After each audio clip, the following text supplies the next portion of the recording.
jírọ̀ ló bá ń pa mọ́ mi ẹ sọ pé kọ́ lọ pé lọ́wọ́ ọmọ Bọ́lá mi Tinubu tó jẹ ìyá lọ́jà wípé ibo ni bàbá ẹ wà tí àwọn ọmọ Yorùbá gidi torí wọn bá pé lóòótọ́ tó bá náyà kó lọ béèrè lọ́wọ́ ọmọ ẹ pé bàbá ẹ nǹkan bò ló wà ó fẹ́ rí àbí kọ́ béèrè lọ́wọ́ ẹ̀mí sí pé ibo ni Tinubu wà kò sẹ́ni tó máa fèsì nínú wọn wọn mọ ibi tó wà nǹkan tó fà tẹ́mi sí òun lè sọ̀rọ̀ kì í ṣe pé.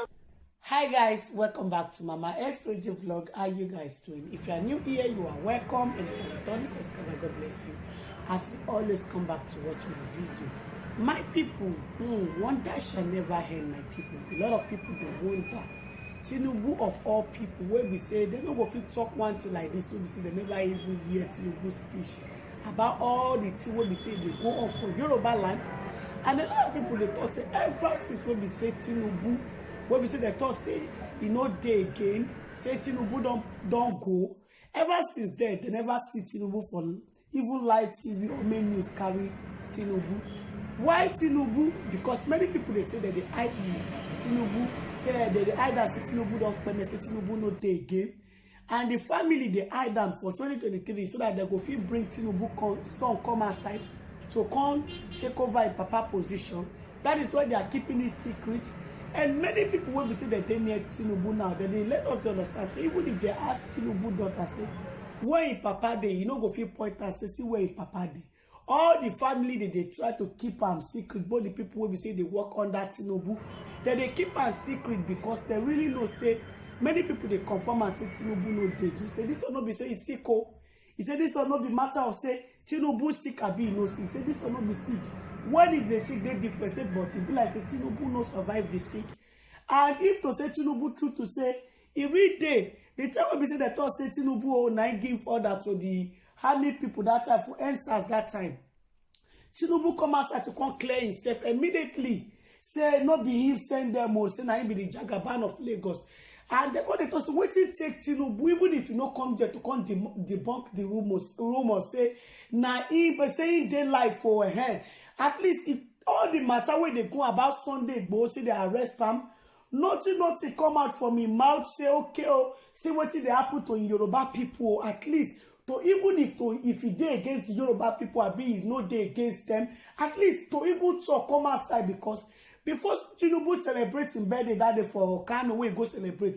Tinubu the different news. Now they carry Tinubu say, see what Tinubu talk. Tinubu knew this one. They see Tinubu for live TV, different newspaper. Now they carry Tinubu. But ever since we say they thought say Tinubu no day, we say that news don't break for ground like this. Now nobody see Tinubu break lights again. Nobody even hear one pecker from Tinubu. That means say people call it to say how they go to say old Tinubu. Former governor of Lagos State say he no day again, and he no fit come outside to come even if you no talk about that one to come outside to come even talk say about the matter wey be say he dey for ground, you know, he no even talk at all, and people they talk say how they go they arrest the Yoruba people, the Fulani they use Yoruba people, they arrest the Yoruba people, they use the Yoruba people against themselves.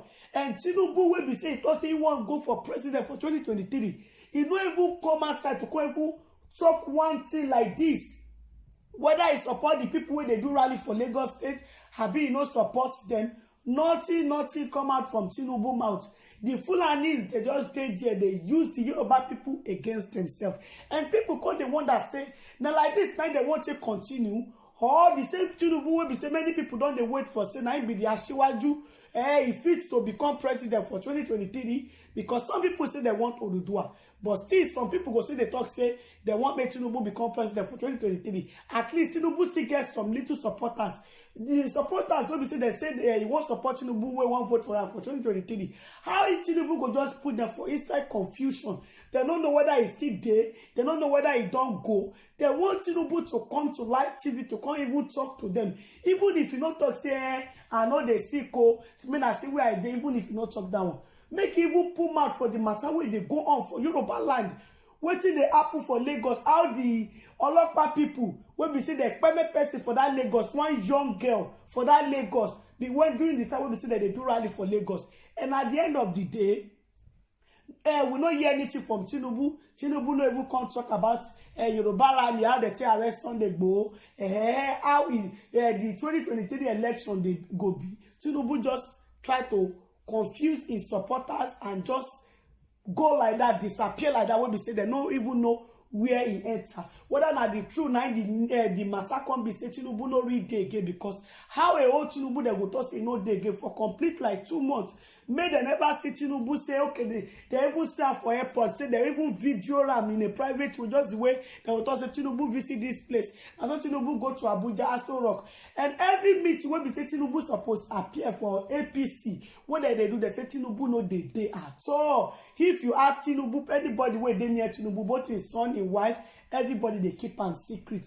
But the truth of the matter be say the wife really know say they thought say the wife know what really they happen to Tinubu, say maybe they won't come package another style of Tinubu give us just the way they package Oga Bubu.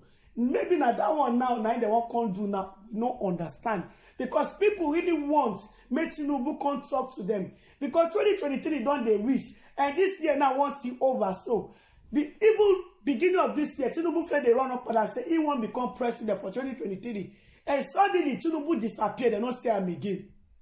He disappeared. They don't just see Tinubu again. The same Tinubu will go give not market women money, and may they take join their market money, may they take arrange themselves. The same Tinubu will be saying now because of say he won't become president for 2023. Now make can go put in picture in name for rice, go share, give the North people. And at the end of the day now, all the name where they can't give Tinubu, where we say that say TIK, Tinubu is key. All the name now where Tinubu want me they put all those names.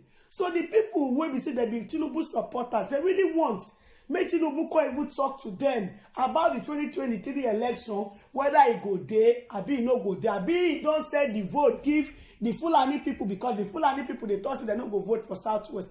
Even if Tinubu no they go, at least make Tinubu even make speech, at least make even talk one word like this, come out for wetin dey happen for Yoruba land, so that they go still know say Yoruba people still get one person for their back. Even if Tinubu no support Sunday Igboho, say okay, he no join out together with wetin Sunday Igboho they do, because Tinubu don't invest so much for Buhari. So definitely Tinubu no go fit support Sunday Igboho, say make them separate Nigeria, because he said one become president. But what it make the Yoruba people really dey worried be say how somebody will be say they don't put their hopes, okay, 2023, if Oduduwa no work, at least one go work, they go get option B. Their own option B now can't just disappear, because now they don't arrest Sunday Igboho, and the election of 2023 will be say people they thought say no election, but some of Yoruba people sit to say election there for 2023, say they go vote for Tinubu, but the same person will be say they won't vote for now, he disappear. So the Tinubu family now they need to come let people know, may they not put the Southwest people for confusion, so that now 2023 now if they start to do like this now, before you know another North go see enter the position, they go still continue to the rule they go. Because if any Yoruba person, not just Yoruba people now, no point one person come out and say, see the person will be say they won, and the one person will be say they won at the end of the day will be say they put their mind saying that this person now want to make it be our president, now we bring come outside from Southwest, and the person suddenly disappear. Now we say their option B don't still go, because after Tinubu now nobody don't come and say won't become president. And your Oduduwa matter will be say that they talk for God, will be say everybody they talk say now Oduduwa now they want. Now they don't arrest Sunday Igboho, so because people see they talk say no going back now the Oduduwa, they want their Oduduwa. Why some people sit to say if Oduduwa no work, they no go feel lost everything at once. May they still vote for their own person will be Tinubu. And the same Tinubu now no they don't even know where Tinubu dey. Tinubu now no dey, and the family they hide what they happen. And people they let us they understand. Somebody they let us they understand say they won't bring Tinubu come outside for 2023. Now make they keep quiet, they silence everything down for now. Maybe say people know will come to say they lost hope. Another person will come outside say he won't become president from Southwest. So now make they just keep everything. So if 2023 can't reach, they'll come bring Tinubu son come outside to come take over, to come there for a papa position. May everybody come start to vote for Tinubu son.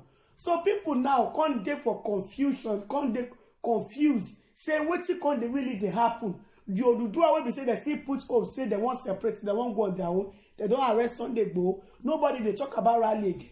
All waiting everybody they talk about now.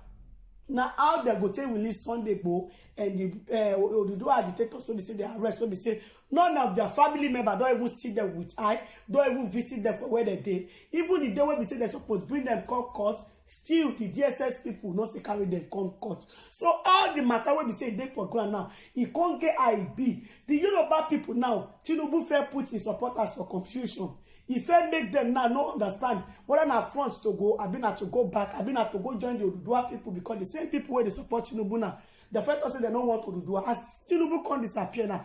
Whether they will come go join the Oduduwa, and the same Oduduwa will be say they will sit us me, they go join, they don't arrest Sunday go. So the whole matter now can't get I taste strong will be say it be. So my people, as I hear this news now, to make I can't share it with you now. Make una let me know what's on that. Take for the comment section, and if you never subscribe, subscribe. On a bye bye till I come on our way next time. Bye guys, see you guys in my next video. Bye guys.